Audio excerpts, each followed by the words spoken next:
guys. Happy Saturday evening to you East Coasters and afternoonish evening for those of us on the Pacific Coast.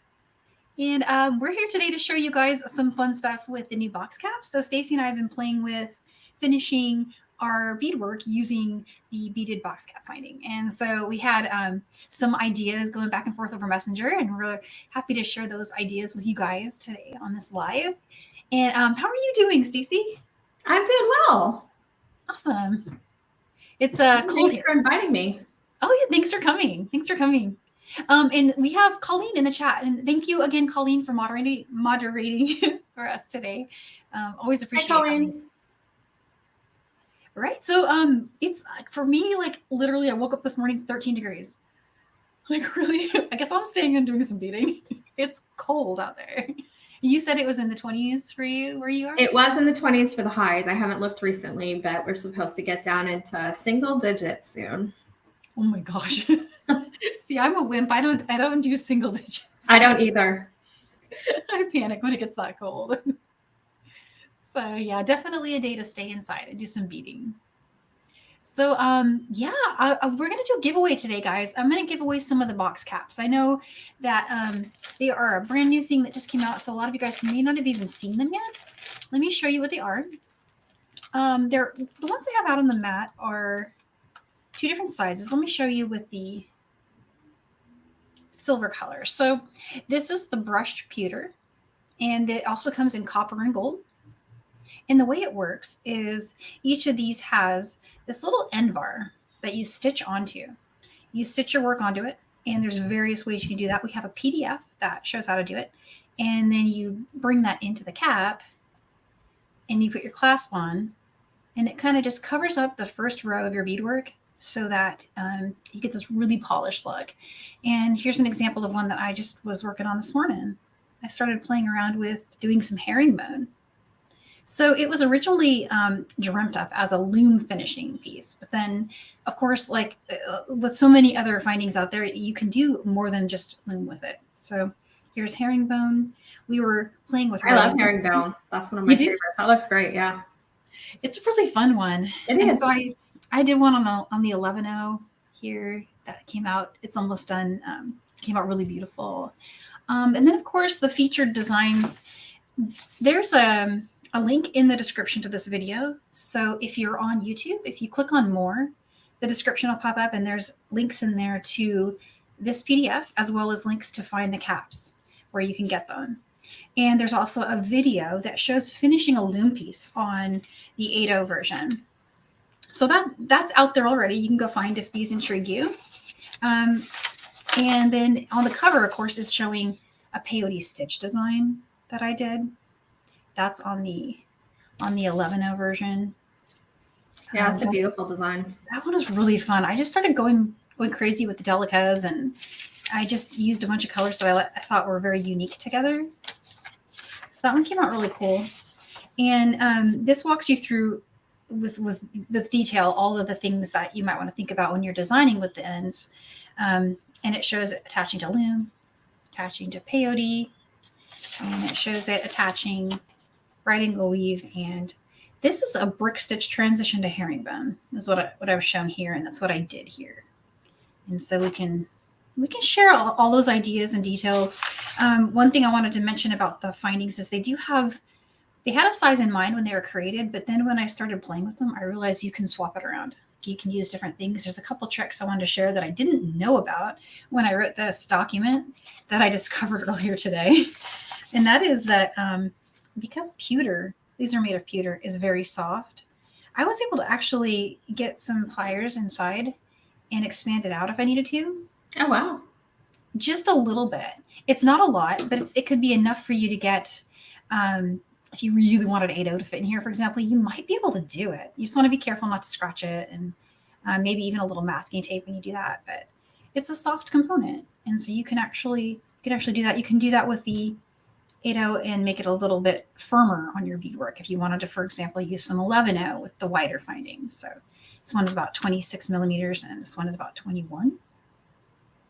So yeah, that's it in a nutshell. I usually tell people when they're going to figure out, like, well, what can I use this for, to start by getting your beads on your needle and just measuring it to see what fits. And if you're doing a loom design, you would want to stack them like that and leave a little air. If you're doing something like peyote, you could do the same because those stack the same way. But if you're doing something like right angle weave or brick stitch, that's different. You might want to build the piece first and then see how it connects. Maybe build like a row to test your width. And then in the case of brick stitch and brick stitch that becomes other things, you would have the ability to build a couple rows, and then you could always increase. You could, for example, if this was a brick stitch design that I wanted to fit the cap, and then afterward I just did a couple increase rows. It gives you just so many options. You're not limited in any way with what you can do with these. And in addition, you can just do a row of different size beads to make it fit. So for example, if you really want to use 8/0 with a small one, you can just line those up with 11/0 in that first row. That's what I did on that one. Yeah, so very cool. And Colleen shared both your video, the handout, and then also I think a link to where people can get those. So folks can thank you, give Colleen. it a try and test it out. Yeah, thank you so much. That's awesome. So yeah, if you guys want to try them, they're available now. They're in both sizes, I believe, should still be there. I checked yesterday, and these were selling out faster than the larger ones, which kind of surprised me because I use the bigger one more. But I don't know. I did too. Yeah, me too. That's the first one I worked with the most. So yeah. So did you want to share your journey of it, or do you want me to start with what I've got on the mat? I think you were saying you were going to share. Maybe you want to start with the herringbone, and then I can share what I did, and perfect. Okay, we can go from there. Awesome. All right, let me make my screen bigger, and let's see how to. I never remember how to do this. There we go. All right, so I'm going to use this one just for now. This was the right angle weave demo. I was going to show that in a little bit. But what I have here are two versions of herringbone. And the way you start them is you just build a row of brick stitch. And in the case of this finding, let me take it apart and show you what's going on under here. I made a reel earlier where I attached it. And so it's all snuggled up there.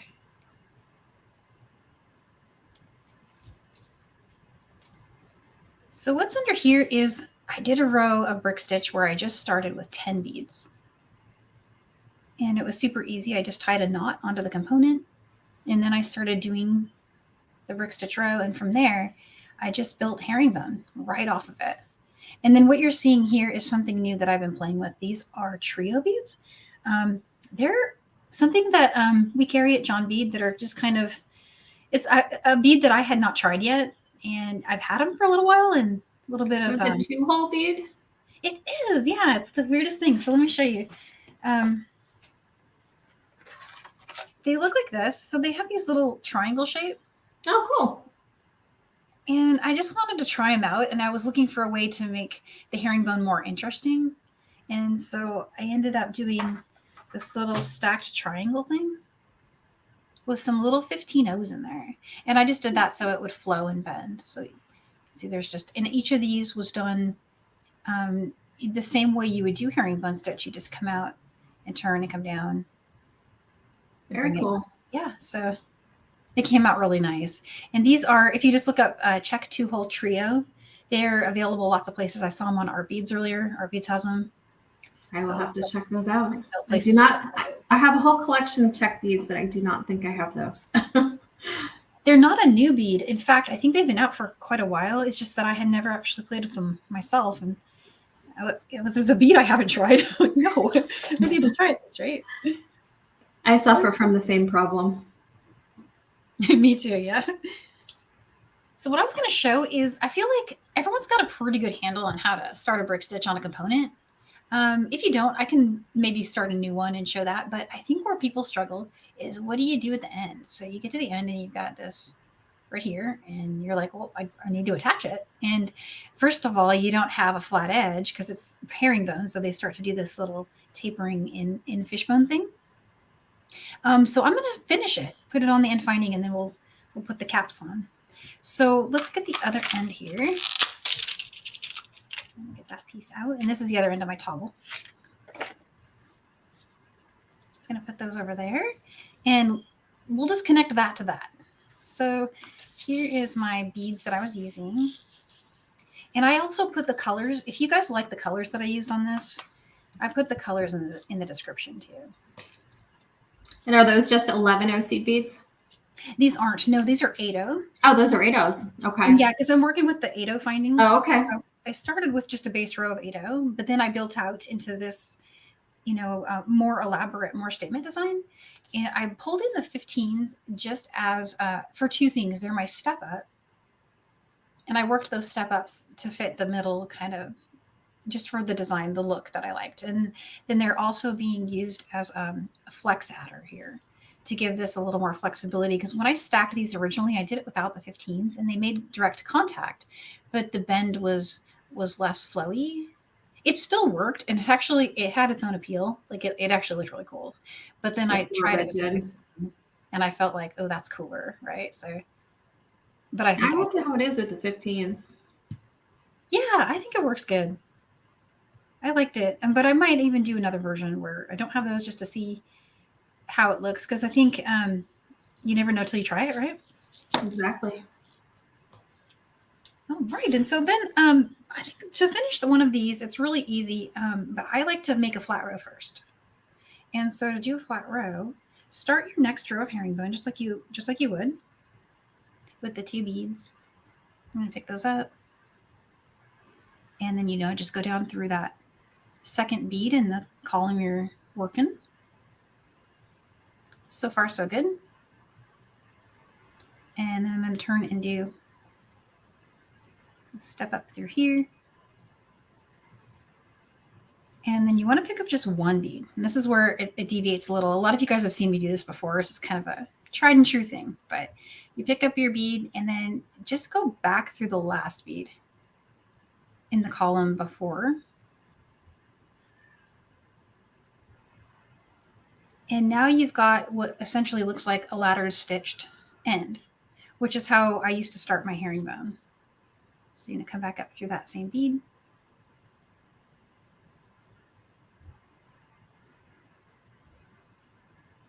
And so even though it's not totally flat, it's still flatter than it was.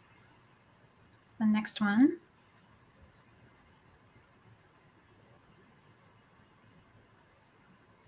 And I'm going to come up through the next column. Let's grab another bead. Oop, I missed it. There we go.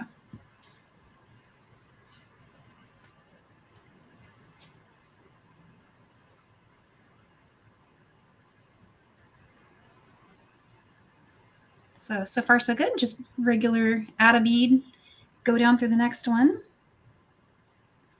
And last column, we'll come up through this.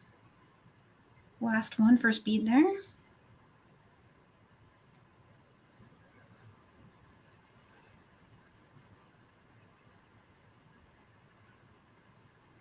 And so it kind of is, it's integrating ladder stitch with your herringbone row. And here I'm going to do something just for symmetry. I'm going to go ahead and go down through the bead below the one that I'm adding to right here. And I'm just going to grab those 15s again. And I'm going to do my step up on the same row where I did my original step up. There's a rhyme and reason to why I'm putting it there. And it has to do with the box finding. What I found is that if I have this embellishment after my second row, it literally fits the box finding just exactly where I want it. So it pushes that right up next to it. Oh, wow. And it made the width look perfect. That is a really good idea. Yeah, so I liked that better because what I found sometimes with the herringbone, it's the same width as this one, so the box ends up being a little wider. And I wanted it to be, it almost looked like it was the same width, right?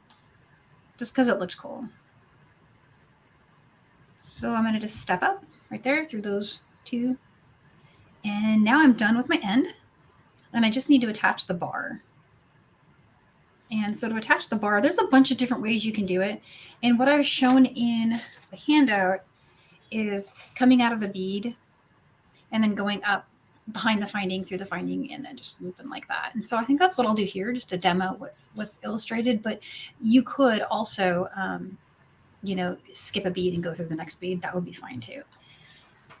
All of those are going to work because we have a width that is matched. Now, we'll talk about this next because Stacie and I ran into this when we tried to adapt the box finding to fit the crystal, the 4mm. We had to play with that. So we'll talk more about what to do if it's not the same width with this one, because it's not going to slide this way inside the box.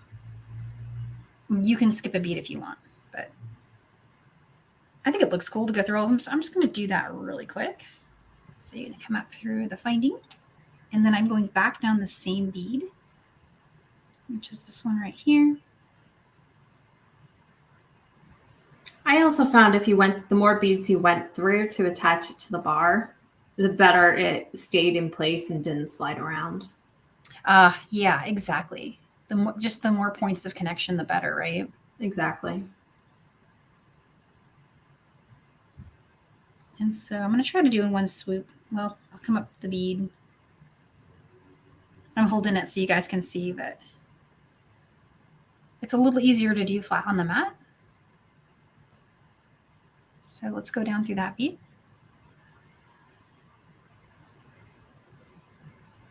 There we go.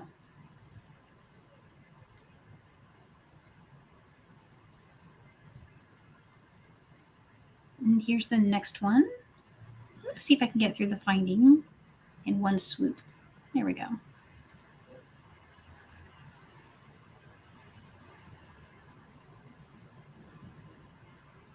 So all I'm doing is just going through a bead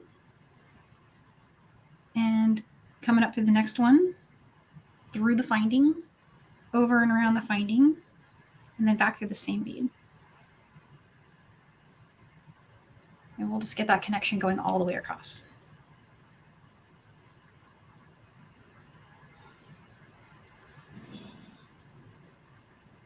Have you been going back and reinforcing those connections, Danielle, on your other pieces? I have, if I'm working with certain kinds of thread. So Okay. Right now I'm working with wildfire, so it is strong enough that it's not, I feel like with this many connections, there's really low risk for it to break. But if this was like nylon thread, absolutely, yeah, I would reinforce it. I would just repeat this back in the other direction. The other reason to do that, though, might be if you were trying to make it not slide. If you had a design that wasn't the same width and you were trying to get it to stay centered, you could do that. And that would. Yeah, I had done multiple paths on mine, and that may have helped because we weren't a perfect match for the width. It says, will the finding not wear through the thread? Lisa asked that question.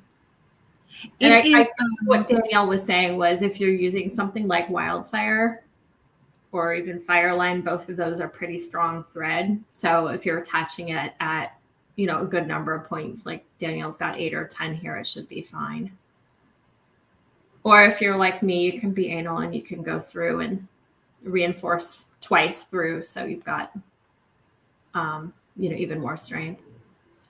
Yeah, we could absolutely do that. That would be super easy to do. And if you're worried about the finding itself being sharp and maybe abrading against the thread, it has been tumbled. I don't know if the process by which these are manufactured and plated, they're tumbled in a way that everything's smooth. There's no burrs and there's nothing that's going to cut or scratch. These edges here in the finding aren't sharp. So this inside area here is not sharp at all. Yeah, that was a great question though, Lisa. Yeah, thank you for that. And so I'm back here now. If I wanted to, I could repeat everything I did, just in case you guys want to see a little bit of that. But I think it kind of makes sense, just kind of going back through. And now I could have 2 reinforcing passes, and I would just keep going this way, back up through it, and so on. And then all you need to do is just bring that into your box cap and put on your clasp. So that's pretty much it. I don't know if you guys want to see starting it, but I thought maybe we'd switch and show the right angle weave demo. And then if we have time, I can show how I started this one. I like Maria. She said she reinforces because she's paranoid. I'm glad there's somebody else out there that's like me. Yeah, no, I'm the same way. I do actually, I do that sometimes, although lately because I'm always moving so fast. And usually the kind of stuff that I'm doing now, I can repair it if I need to. So but I Yeah, if haven't. you've ever done a big piece and it's broken, yeah, it's Oh not. no! And if you've worked so hard and then your Yeah, piece, it's not pretty. it's heartbreaking. Yeah, and so yeah, all you got to do then is you just open up a jump ring on each side and test your toggle. If you're working with the toggle, you might want to do 2 jump rings. Sometimes it's a little hard to get toggles through without 2 jump rings. But yeah, that's it in a nutshell for herringbone. That's how to connect that. And let me go ahead and bring us back on the screen here. And let's see, that's better. And did you want me to add your camera? Yeah, let me. Yeah, while you're getting set up, I will clean up the beads I have here, and then I'll bring out the right angle weave demo. Yeah, why don't you go ahead and bring the camera in and we'll see what it looks like. Yeah. I've got to adjust it.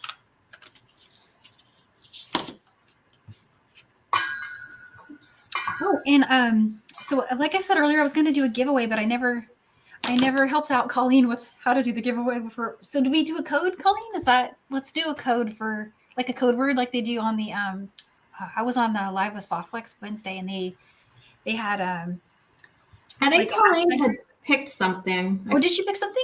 Oh, good. She Let me did. see.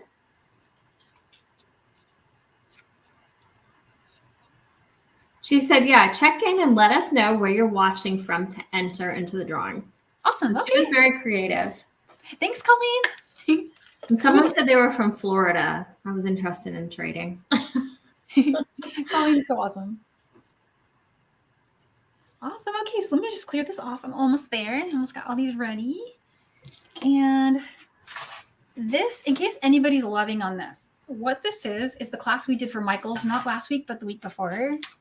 And this, if you're looking for this, just go to blog.johnbead.com and scroll down to like last week, and you'll see this.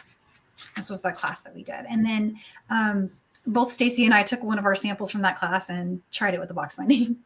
In that class, all we did was we made a little stitch connection, and we just stuck the findings on there. But if I'd had the box findings like in store there, I would have absolutely shown those because I was excited to share how that works. And you were the first to try it. Oh, and your camera's ready. Let me bring your camera in. I think it is. Yeah. So let me make you the solo spotlight for a moment so you can show what you did. Okay. Let's put this stuff here. So I can, I think I need to make this a little further away. Okay. So this is the piece that I did at Danielle's class using the crystal lattice. And then let's see if I can show this here. I finished one side of it and took some trial and error in order to do this. And what I found worked was, and I can kind of show you. First, I can tell you all the things I did that I wouldn't recommend doing. So first I tried just connecting on to these 3 little size 11 seed beads. And what happened is it like slid all over the place. And to Maria's point, I was worried it was going to wear through. So then what I did was I did what Danielle proposed and actually decided, let me get my thread in the right place here. I did just like in the handout, I picked up the 5 seed beads, which I'm in the process of grabbing here. And then, made the two loops. So, went through and made this, having some trouble getting it centered there. Made this loop right here. And then did the same thing on the other side, and then used those loops to attach to the bar. And I think that gave enough points of contact that it really was able, to do a better job of holding it together. So let me just probably should have done that part first, save myself some some pain, and you guys some pain as well. Oh no, it's good to see. I feel like it's good to see it because not everybody was in the class, so they may not have seen how you did that little loop over part. So yeah, so I'm having to kind of go around here. Yeah, I'm gonna throw my glasses on so I can actually see. I've come to the realization that while I don't like wearing reading glasses, I'm at the point in my life where I actually need them. I'm knocking on wood over here. I'm intensely nearsighted, like 9 diopters of correction nearsighted, right? So Okay, well, I'm 11, so. Are you 11? I've got you. You got me beat there, but so that hasn't protected you a little bit from losing that up close vision? It did, actually. Did it? It wasn't until like very recently that I found that I needed it. Oh, wow. I've never met anyone with a higher prescription than me. That's awesome. I hadn't either, and I found somebody recently. She wanted to know if they came with contacts, came in 12s, and I was like, yes. Oh my goodness. But I'm only a 9 in contacts because they're, a couple less. But yeah. Anyway, back to the project at hand, and rather than my vision. So I skipped the first bead. Let's see if I can get centered here so you guys can see this. And I'm coming out of the second one. And I did basically just the same thing as what Danielle did, which was, looped around the bar. And then I actually went through the same bead again. I can get it here. I'm one of those people that I seed bead weave with really tight tension, which is great until you have to actually go through the beads again. So what I did was I went back through the same second bead that I had come out of, round the bar, through it again, and then out the next one. And then I just continued that along, and I just connected as many points as I possibly could. And then, even went back and reinforced it.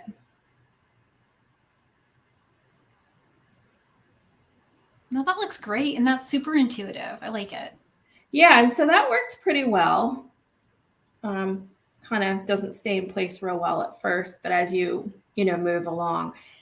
And yeah, I don't know that I need to go through, all of those, but let's get centered. I'm not doing great with that today. So this is the finished half, and it does move a little bit because I don't have a perfect match in the size, but with all of those connection points and reinforcement, it doesn't move too much. No, that looks great. Is it possible to take the jump ring off and see under it, or yeah, if it doesn't, if it's strong enough? I know lots of folks don't like to open and close their jump rings more than a couple times. These I went with a really big jump ring, and I was trying to avoid, because I've got a toggle on here, I was trying to avoid what you were referring to of getting it too close that you can't actually work the toggle. So let me do that. These are like industrial strength here. Oh, cool. Awesome. So yeah. I don't know if there's too much reflection. Is there too much reflection there? I can see it great. No, that's great. So I went through a couple of times. I was a little crazy. No, that's brilliant. Like, that thing is staying on there. I think that's great the way that you have it, because it's kind of like the whole purpose of the bar is to give you the opportunity to just it doesn't move too much, because when I first went through just those 3, it was like all over the place. Remember I showed you that? And then went this approach, and this seemed to work much better. And then once that box is on there, it's so perfect. It just looks like it's the most. Yeah, it does. It kind of covers up all this mess up here. And that was my dream with the original idea was when I first started looming, I really didn't enjoy weaving in the ends. I like to now because I have a new way of doing it. But at the time, it was like a real struggle for me to get those ends woven in. And I had this great idea at the time, like, oh, I wish I could tie it to something and then hide it. And at the time, a lot of folks were doing, and I think this was where I got the inspiration, actually. It was a lot of folks at that time were gluing suede on top of the messy finish, right? They would take all those end warps and they would stitch them into something, and then they would cover it up with a pretty layer of fabric. And I loved that, but I was never able to get my fabric to stay glued. And I also don't really enjoy using glue and waiting and all that, that stuff. And so I really like a finding, and I like the look of metal with it. So that's where this came from. And so I think the ability to do something secure and strong and not worry about how it looks, and then have it be hidden under the finding. Yeah, I had just gotten this copper one right when Danielle did this class, and I went with the copper beads, and I was like, this has to go with this clasp. So I went through a variety of different failed experiments. And so I can give you a couple of my insights from my failures. And one is the more places that you attach to the bar, it seemed like the better approach if you don't have a perfect match. The second thing, Danielle and I were talking, and I learned this one after my first failed attempt, was finish off the piece and weave in, and then start a new piece of thread for your experimental ending, because I was finding that I was going to end up basically filling every bead with thread if I didn't do that, because it just makes it easier to pull it out if you decide it's not where you want to end up. Exactly. Yeah. Well, that looks really cool. I'm going to let's bring our cameras back. And then I've got mine out. And so you tried the loops, that, connecting the 5 and then going around the bar. And I tried something different. I'm not sure I totally love it, but I tried something just to see if it would work. And one of the things that I was stuck on at first was, well, which size do I want to use? At first I tried the small one, and then I didn't like the small one with it at first, but now I'm thinking actually it looks kind of cool. I don't know. I think you could go either way. And this one is designed for 11/0, so it seems to fit a little better. But then the big finding also looked really cool. And I have a big one on mine. You're using the 26 millimeter. Yeah. Yes. And it actually, to me, to the eye, seems to flow a little more, but then you've got a little wiggle room. See this going back and forth thing. And that's what we were talking about earlier, where it's got some motion, because we're trying to do something a little unique and, literally out of the box for it. So attempt number 1 for me was, in order to stabilize the ends, I did a row of brick stitch, and I did what Stacie said, is I did a bunch of weaving in. So this is all completed just like that on this side as well. And then I took a new strand, brick stitched a row of 11/0 to it, and then just came out of the beads that it kind of lined up well with and attached my right angle weave to it. So that's another way you could do it if you like that. And again, that would start with, you would just have it like this, and then you'd grab the finding, and you would just start doing another row of stitching on that. And so, and you could do that with either. You could do that with this one or the other one. But I don't know. I was going to experiment and see the way this one looks. It looks okay, but because I added that extra height, it doesn't completely cover it. So when you get it in there, you've got that little gap, see? And maybe that doesn't bug you. It doesn't slide. It stays centered, but you've got that little gaps. Yeah, I would try doing the right angle weave with just the 11s and just attaching those. I had one, you could see a little bit of it, which really wasn't a big deal, but it was sliding a lot. So I think you need that additional full row that you've got in there. You think it needs this one if you're going with the bigger finding? At least with the bigger one, yeah. Maybe you could get away with it on the small one. I did not try that. Yeah. And I haven't tried it yet either. So, I mean, I could just zip around and see what happens if I stitch to that. I don't know how we're doing on time. We're doing okay on time. I could try it and see. And Sandy says that she likes it. She says it looks fine. I kept going upstairs to my husband, and I'm like, maybe I'm being too anal, but does this look fine to you?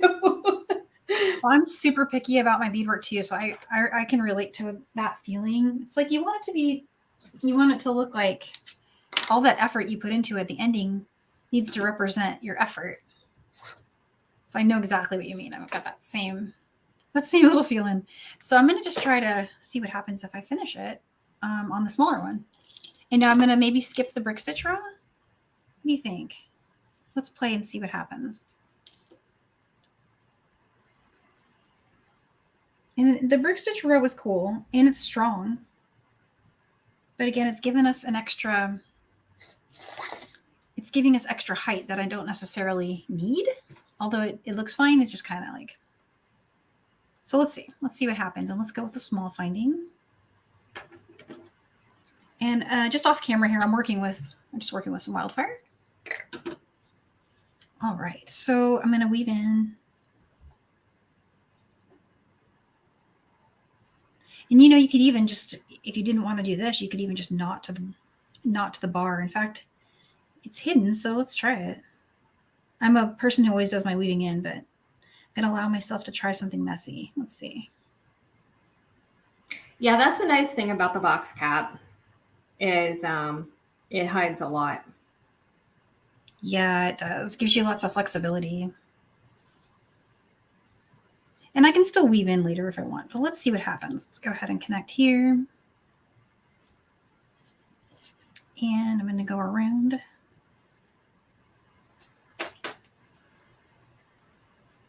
Okay, and so let's flip it over. And I'm going to go back through this way. Actually, no, I'm going to go this way through it because right angle weave is going to turn. So there's one, and now I'll just need to weave over there.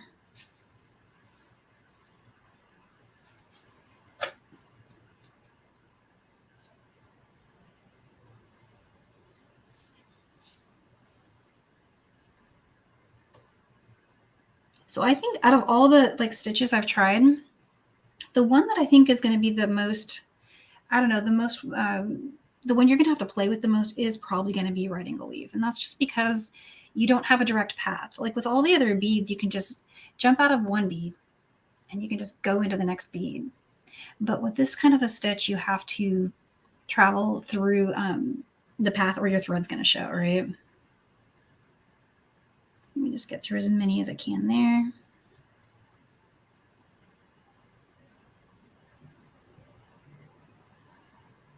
I guess now that I've done this one, I should be a master at the others. Oh yeah, for sure.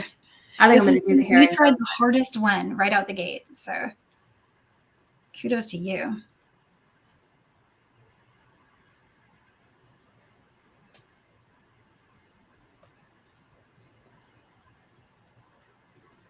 All right, I'm almost there. Sorry guys, it takes just a minute to get around to where I want to be.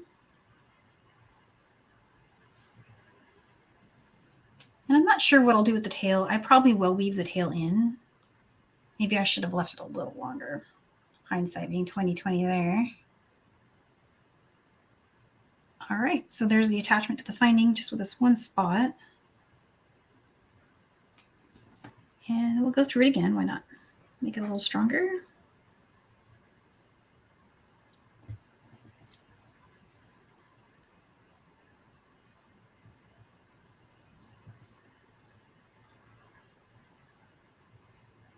Okay, and so this is the smaller finding.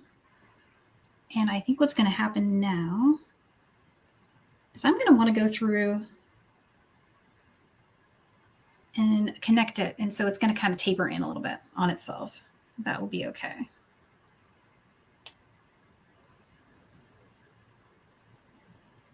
That might actually be okay because I was struggling. It felt like this particular piece was a little bit too skinny for the 8/0 larger box cap, but a little bit too wide for the smaller one. Yeah, that's exactly how I felt too.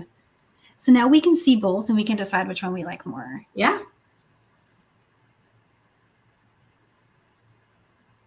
And this is an 11/0 seed bead and it's going to need, I'm going to have to do something a little tricky here. I wish I brought one of my smaller needles up. I might have one, but here we go. If you ever find yourself in that bind, it's really tempting to risk it and get your pliers and pull that thread through the bead. But I broke a bead the other day and I almost cried. It was right at the end. I was finished, 100% finished with something that I needed to actually ship. And I got right to the end and you guys had broke, and I was just like, and there's literally nothing you can do once you break that bead. So I tried. And the cool thing about the wildfire is you can feed it through, right? Because it's just stiff enough to almost be like its own needle. And if you have any glue, you can try to use that, but then getting your needle back on after that is hard. You have to trim it, the end that you glued. But there's always a way around the problem. Okay, this one's tight, but I don't know if it's going to be a worry or not. No, this one's okay. All right, we're almost done. I'm right here at the end.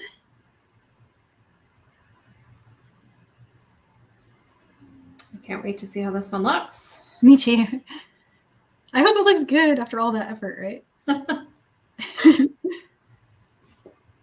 And here we are. So here's where I'm going to do the little tapering in. Okay, let's bring that like that.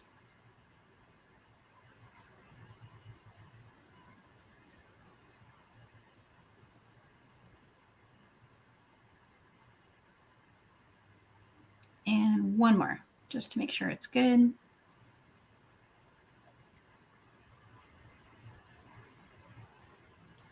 Okay. So I do need to weave in, but I'm too excited. I want to see it. So let's. Does it move around on the bar at all? I'm just curious. Yes, but not much. There's not really anywhere for it to go because this is the small bar. Yeah. So it kind of, I don't know. I did something funky over here where I've come out of the bead a different direction. I could do that over here too, though. I don't know. Let's see what happens when I put it in. Keeping in mind all those little stringies will go away, but it's not bad. Yeah, let me try to put let's put a clasp on it just to see. Tighten that. Actually, 1 second. Let's bring this down out of the way. So we can get a real good judge of how it's going to look.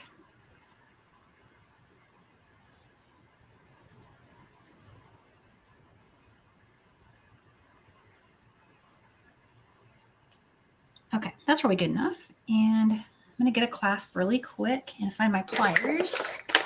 And here's that.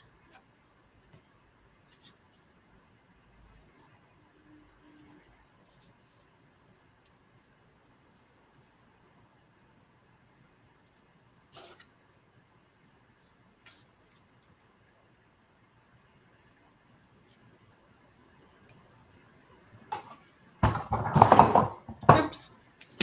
My whole tray of tools. I was like, I like it wasn't a bead out. tube. Tools are better than a bead tube falling. Yeah. For some reason, I'm jump ring challenged today. Okay. There we go. All right. What do we think? Do we like it? Ignore my string. The string is. I need to do something with that, but yeah. I like that. I think that works really well. So we can see that again and just, yeah, they both work. They both look good. You honestly can't even really tell much difference. No.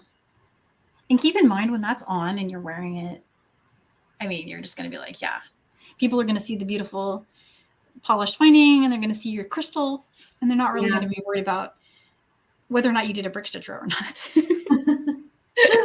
Maria thinks it looks great. Debbie likes the small one better. Yeah, I think I'm feeling this one, but it's the one I just did. And so you always like the most recent one. So if I'd done this one second, I'd be like, oh, I love this. So, yeah, I don't know. Cool. So yeah, any other, let me bring us all back here. Anything else you guys want to see?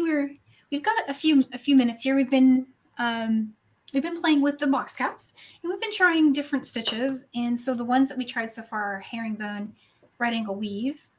And then those are the two we did today, but there's also a video. If you want to see loom / square stitch, there's a video for that. That's out there already that is on the YouTube. If you go to John Bead's YouTube, it's there.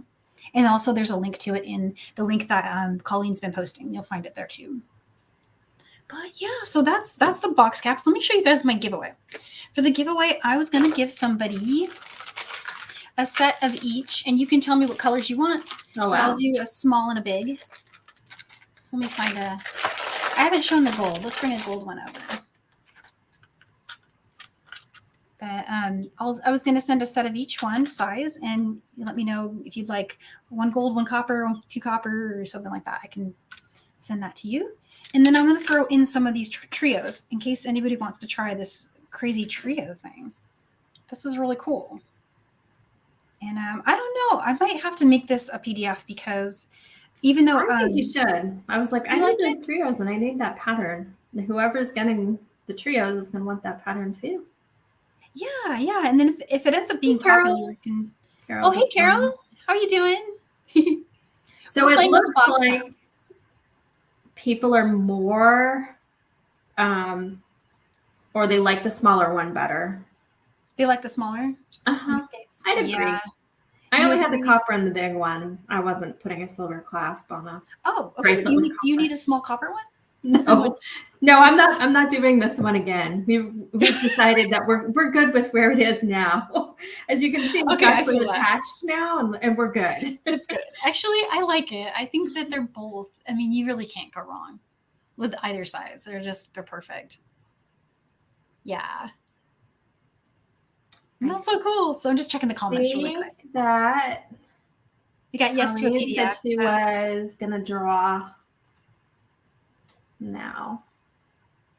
Maria! Oh, yay! Yeah, let me put this up on the screen really quick. Oh, wow. Yay! Congratulations, Maria. Congrats, Maria. Very cool. Awesome. Well, so I'm seeing that folks are saying they're interested in the trios. Yeah. So these beads are really, they're cool. I think they just got forgotten maybe. I don't know. There's a lot of stuff that like I said, I can't believe there's beads I haven't tried, but there's a lot of them out there that I haven't tried. And so this is cool because they stack on each other like little interlocking puzzle pieces kind of. Looks kind of neat. So I'm gonna do a bunch of colors. I'll do a PDF. You may have to put those in your Etsy shop, Danielle. I might though. If I ask, I can ask the folks up at John Bead who has them, and then I can get you guys retail links that way too. Yeah. And I know for sure Art Beads has at least a few colors. So if you want them like right now, Art Beads has. I bought these from Art Beads, so they are. They at least have purple and bronze, and then they have this like blue marbly color. So cool. They definitely do have those at Art Beads. Oh, and they have black at Art Beads. Yeah, so if you want them now, you can get them there. And what else? Anything else? The questions about where to find stuff? The PDF that I've been showing is available at that link that Colleen's been posting. That's the one that's on the John Bead blog. And then I also listed my colors. If you're liking these colors, I listed those in the description. And there's a link to buy the box caps on the John Bead blog. I think that's everything. Is there any other questions you had, or something you want to share or show off that you made? No, I think I think I'm good. You good? Okay. Well, I love your. Actually, I can. I still love. I still love this pattern of Danielle's, and this is the other finding that you had, the peyote finding. So I still love those too. Cool. I love that. You did the bubble peyote on there. I did the bubble peyote on here. I love that one. Yeah. How cool. So lots of really cool findings from John Bead. We'll have to stay tuned and see what you guys come up with next. Yeah, there's some. Are there more findings in the work, Danielle? A lot. They're in here right now. Okay. Here. They're in the work, but they're in the works. Well, as you guys know, we had to find a new supplier for these. So these currently, the ones here on the mat, came from our friends at TierCast. That's where they're made.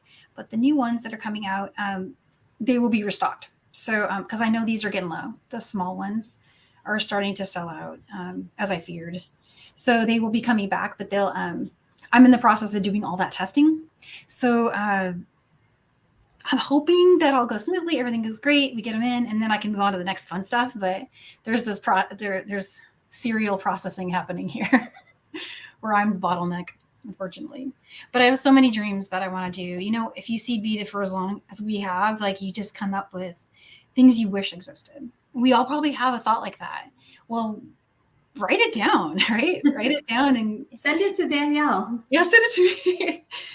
Yeah, it's so fun to think about. Like, gosh, it's like there's always a way to do something, and sometimes there's already a product out there. So like a lot of times I was in these design modes, and I was like, oh, I wish there was this or that and that, and I'd look up something that would bring up a new finding I never heard of. So there's just so much out there to check out. And then there's unconventional uses of things that maybe aren't even made for beading, but you can like bring them in as a tool or as a finding. So yeah, so many things you can do there for sure. Yeah. So let's see, where can folks find you? You are on Instagram, and if they want to follow your work. Yeah. I am on Instagram. I'm at Stacie Rabbit. Yeah, so go give her a follow, guys. And if you're loving this content, you can hit the subscribe button and like this video. It bumps up the algorithm for us. It's always good. And then I will be back on Friday next week. So next Friday I'm teaching, and that will be over Zoom with Michaels. And you can find the sign up for this if you go to michaels.com/classes. There's a bunch of classes coming up, and this is our next Friday. We're going to do some color changing macrame. Very cool. I saw a lot of cool ones coming up. Oh, thank you. And if you follow me, I'll get the finished version of this up in the next couple days.